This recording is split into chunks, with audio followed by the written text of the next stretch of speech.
ഓം പരാശക്തി നമ. സിഡ്നി. അമ്മയുടെ പരിപാടി ഒരു ഹാളിൽ നടക്കുന്നു. വഴിയിലൂടെ പോയ ഒരാൾ ഹാളിന് മുന്നിൽ പലതരത്തിലുള്ള ചെരുപ്പുകൾ കിടക്കുന്നത് കണ്ടു. അതൊരു പുതിയ ചെരുപ്പ് കടയാണെന്ന് കരുതി അയാൾ അങ്ങോട്ട് ചെന്നു. തനിക്ക് പറ്റിയ പുതിയ ഫാഷൻ തപ്പിയാണ് അയാൾ ചെന്നത്. അപ്പോഴാണ് തനിക്ക് അബദ്ധം പറ്റിയത് മനസ്സിലായതും. തിരിച്ചിറങ്ങിയ അദ്ദേഹത്തിന് ഒരാൾ അമ്മയെക്കുറിച്ചുള്ളൊരു ലഘുലേഖ നൽകി. അദ്ദേഹം അത് വായിക്കാതെ തന്നെ മടക്കി പോക്കറ്റിലിട്ടു.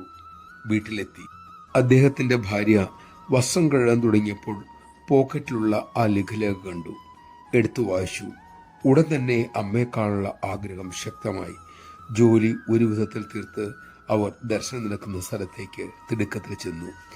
ആദ്യ കാഴ്ചയിൽ തന്നെ തൻ്റെ ലക്ഷ്യസ്ഥാനം അമ്മയാണെന്ന് അവർക്കുറപ്പായി. നമഃശിവായ.